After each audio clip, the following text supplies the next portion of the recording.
Terima kasih. Assalamualaikum warahmatullahi wabarakatuh.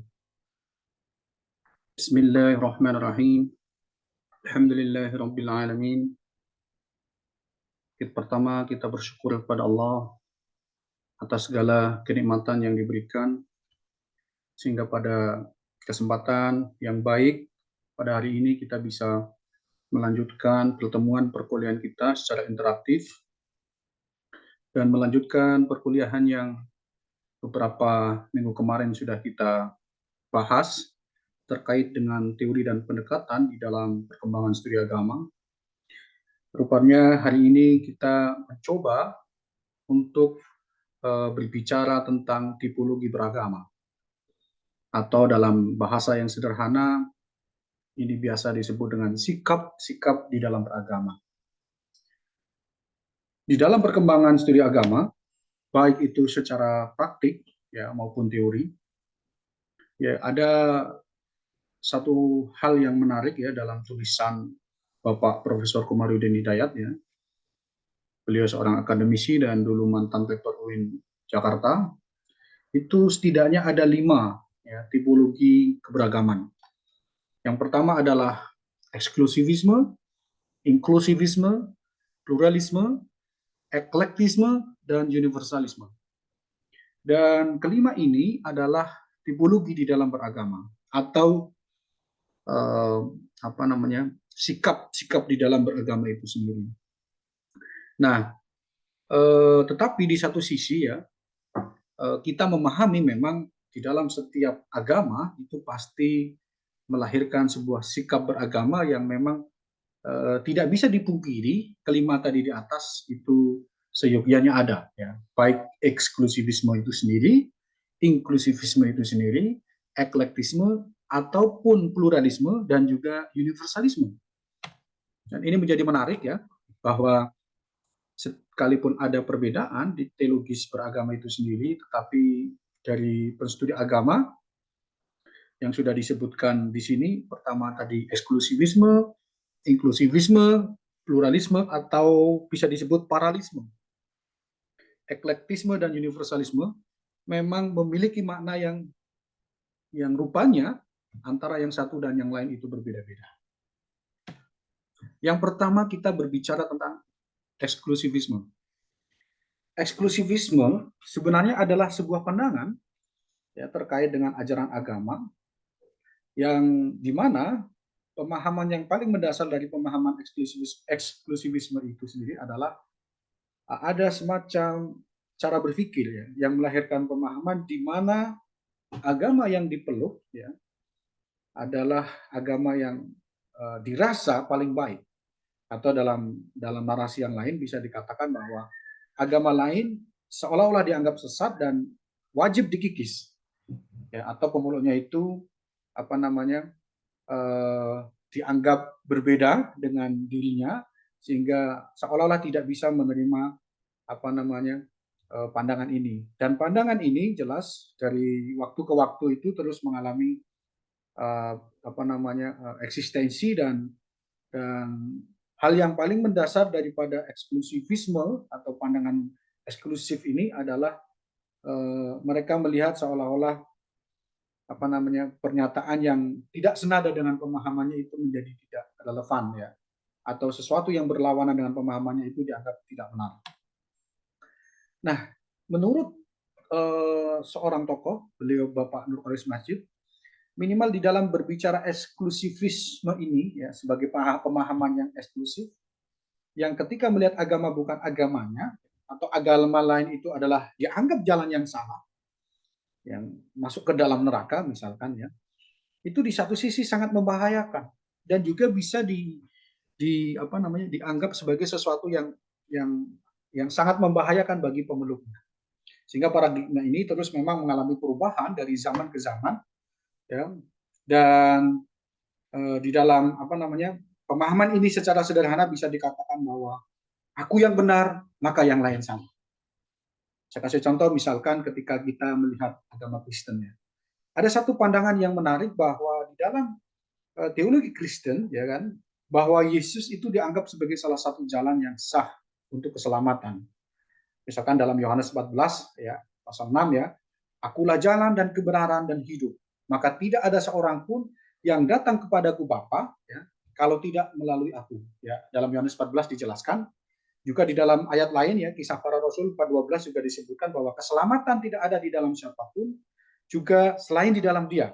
Sebab di bawah kolong langit ini tidak ada nama lain yang diberikan kepada manusia olehnya yang dapat kita selamatkan. Artinya kebenaran menuju kepada satu teologi saja, kepada satu pemahaman keagamaan saja. Kristen misalkan. Meskipun memang menurut Budi Munawar Rahman ya dalam pemahamannya ya, Islam juga tidak jauh berbeda ya dengan agama lain seperti Kristiani tadi, bahwa agama pemahaman eksklusif ini terkadang hadir ya. Contoh misalkan kalau kita lihat di dalam Quran surat 5 ayat 3 ya. Ada dalam Quran itu dijelaskan bahwa hari ini orang kafir sudah putus asa untuk mengalahkan agamamu. Dan janganlah kamu takut kepada mereka, takutlah kepadaku. Hari ini kusempurnakan agamamu bagimu dan kucukupkan karuniaku untukmu dan kupilihkan Islam sebagai agama. Ya. Atau dalam ayat yang lain itu juga dijelaskan bahwa inna dina indallahil Islam. Bahwa seolah-olah yang benar ya hanya satu agama. Ya, Islam misalkan, bagi pemahaman eksklusif yang di satu sisi dia adalah seorang Islam. Baik Islam, Kristen, atau bahkan beberapa agama yang lain tentunya memiliki satu corak pemahaman yang di satu sisi kita sebut sebagai eksklusivisme beragama. Sebenarnya tidak melihat agama apapun, tetapi pemahaman ini ya ini menjadi musuh bersama dan harusnya ini tidak terjadi ya. Dan salah satunya ini adalah peran bagaimana studi agama-agama itu merespon ya persoalan-persoalan seperti ini ketika nanti teman-teman mahasiswa lulus ya, maka harapannya bisa mencerahkan di dalam masyarakat kita yang beragam, yang tentunya tidak hanya Kristen saja atau Muslim saja, tetapi juga kita memiliki banyak agama-agama lain, termasuk agama lokal di dalamnya, bukan hanya agama-agama mainstream baik Islam maupun Kristen itu sendiri. Nah selanjutnya menurut Komarudin Hidayat ya, Prof. Komarudin Hidayat menambahkan bahwa sekalipun sikap eksklusif ini merasa yang paling baik, tetapi ia memiliki kecenderungan yang terkadang itu melahirkan sifat tidak toleran dan juga menang sendiri. Tetapi sebenarnya eksklusivisme atau eksklusif di dalam beragama itu bisa juga terkait dengan kualitas, mutu atau unggulan mengenai sebuah ajaran tertentu. Hanya menurut pandangan kami bahwa eksklusivisme dalam arti excellent itu harus ditempatkan sebagaimana mestinya. Kalau misalkan kita sebagai seorang muslim meyakini bahwa inna dina indallahi Islam, maka cukup itu kita yakini di dalam komunitas kita, di dalam majelis taklim yang kita datangi, atau minimal kita yakini sebagai keyakinan Islam secara internal. Tidak melihat ini dalam konteks yang lebih kepada pemahaman keluar, karena menjaga dan mengelola toleransi itu adalah bagian daripada kita berbangsa dan bernegara. Selanjutnya, ini saya lewati saja ya, bahwa beberapa ahli mengatakan seperti Friedrich Hayler, ya, seorang profesor bidang perbandingan agama dari Max Boot, ya, bahwa tradisional Barat itu, ya, atau orang-orang tradisional yang masih tradisionalis agamanya di Barat itu juga masih terkesan eksklusif ya di dalam mereka membawa ajaran agamanya ya, dan mereka seolah-olah memberikan validasi mutlak atas kebenaran yang mereka yakini. Nah, terlepas dari adanya kelemahan eksklusivitas ini, memang biasanya ya ada sikap tegas di dalam mempertahankan agamanya adalah juga dianggap sebagai hal yang baik seperti tadi yang sudah saya uraikan. Cuman penempatan itu menjadi penting, jadi jangan sampai pemahaman eksklusif ini yang berlebihan itu menjadi keadaan yang salah. Apalagi sampai muncul indikasi-indikasi yang intoleransi, tidak bisa berdialog dengan yang lain, dan ini membahayakan. Bahkan sebagai seorang muslim, hal-hal seperti ini idealnya adalah harus kita hindari dengan sangat bijak. Selanjutnya adalah inklusivisme. Ya. Tentu pandangan ini adalah pandangan yang seyogyanya setiap umat beragama, apapun agamanya, harus memiliki sikap beragama yang seperti ini, karena ini memandang agama-agama lain adalah bentuk implisit daripada agama kita. Artinya ini sebuah paradigma ya, cara beragama yang mana melihat kebenaran agama-agama yang lain itu sebagai sebuah kacamata yang harus dijaga ya, atau di satu sisi bisa dikatakan sebagai paham inklusif ya. Jadi inklusivisme ini berpandangan bahwa ya kebenaran tidak tentu dari agama kita sendiri, tetapi dari agama-agama yang lain juga barang tentu mereka memiliki konsep kebenaran yang mereka yakini ya. Dan sudah banyak teolog-teolog dari Barat juga membahas tentang bagaimana inklusivitas ini menjadi sesuatu yang idealnya bisa diimplementasikan. Nah, tentu di dalam Islam ya, misalnya dalam Al-Quran ya, barang siapa yang menganut suatu agama selain Islam maka tidak diterima agamanya ya. Nah, tafsiran penganut Islam yang inklusif, mereka akan beranggapan bahwa pandangan hidup itu bukan berarti mereka harus secara harfiah mereka Islam, tetapi bisa juga apa namanya konteks saat itu dulu ya, Nabi Muhammad itu mereka melakukan kebebasan atau melakukan pembolehan bagi siapapun yang di satu sisi tidak harus menganut Islam sebagai agamanya. Jadi pandangan inklusif ini adalah pandangan yang di satu sisi baik, sehat di dalam beragama, dan dalam konteks Indonesia saya pikir ini menjadi relevan karena memang kita memiliki banyak agama yang harusnya antara yang satu dan yang lain itu dikelola dengan baik dan sangat bijak karena kita memiliki kultur, kebudayaan, dan agama yang sangat beragam.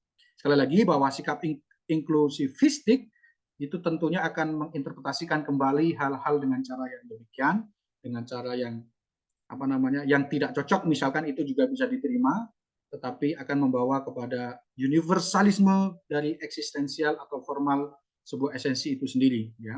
Sehingga inklusivitas di satu sisi juga ini bagian daripada keluhuran budi ya, kemuliaan ya, yang barang tentu ketika kesombongan ya kan, dan juga privilege atau apapun bentuknya yang mengarah kepada intoleransi itu harusnya dijauhi, dan agama tidak semestinya berbicara pada ruang-ruang yang demikian, tetapi menghargai toleransi dan cenderung bisa menerima keyakinan dan perbedaan yang lain itu juga bagian daripada inklusivisme itu sendiri.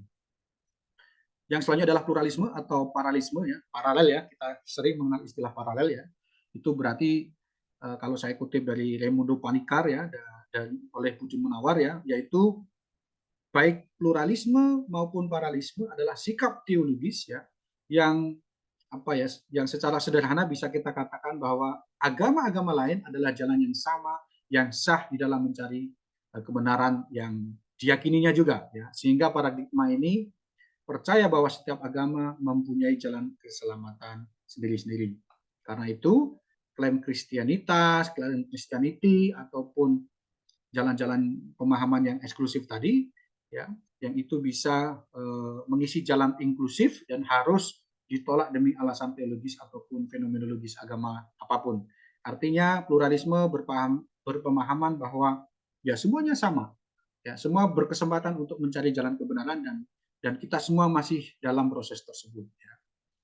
Selanjutnya adalah eklektisme, ya, yaitu sikap keberagaman yang berusaha memilih dan mempertemukan kembali berbagai ajaran agama agar dipandang baik dan cocok untuk dirinya, sehingga format akhir dari sebuah agama adalah seperti mozaik ya.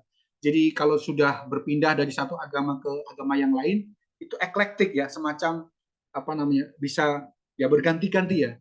Jadi di satu sisi dia mungkin sudah tidak mantap dengan satu agama ya, Buddha misalkan atau Islam ya, maka dia bisa menjadi Kristen, atau dalam beberapa waktu kemudian itu bisa memutuskan untuk menjadi seorang Buddhis atau bahkan Hindus. Jadi ya bukan secara serta-merta menganggap remeh agama, tetapi seolah-olah kebebasan beragama itu bagaikan mosaik yang eklektik yang bisa berpindah sesuai dengan kemapanan dan keyakinan di dalam hati nuraninya kapanpun itu yang namanya eklektisisme, yaitu bisa memilih, bisa mempertemukan di berbagai segi ajaran agama. Atau mungkin juga bisa di satu sisi dia tidak cocok di dalam agama Islam, dia di satu sisi cocok di dalam agama yang lain, Buddha misalkan, ya seperti tidak membunuh hewan misalnya, karena kan di Buddha kita tahu bahwa membunuh apapun itu sangat-sangat tidak dibolehkan.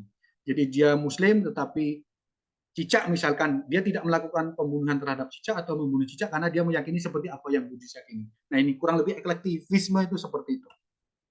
Terus yang Terakhir adalah universalisme, ya, bahwa semua agama sama, hampir sama dengan pluralisme, tetapi ini lebih terbuka, lebih terang-terangan bahwa perjumpaan agama, ya, baik dalam satu dialog yang disadari, ya, kalau kita ambil Raimundo Panikar, ya, karena dia seorang teolog, ya, di mana ibunya seorang Katolik Ortodoks dan bapaknya seorang India atau Raimundi Panikar kalau tidak salah, dan teorinya sangat terkenal ketika seorang Raimundo Panikar berbicara tentang interfaith dialog kalau nggak salah, tentang dialog dalam antar agama, dan beliau salah satu yang lebih tendensi mungkin terhadap universalisme agama.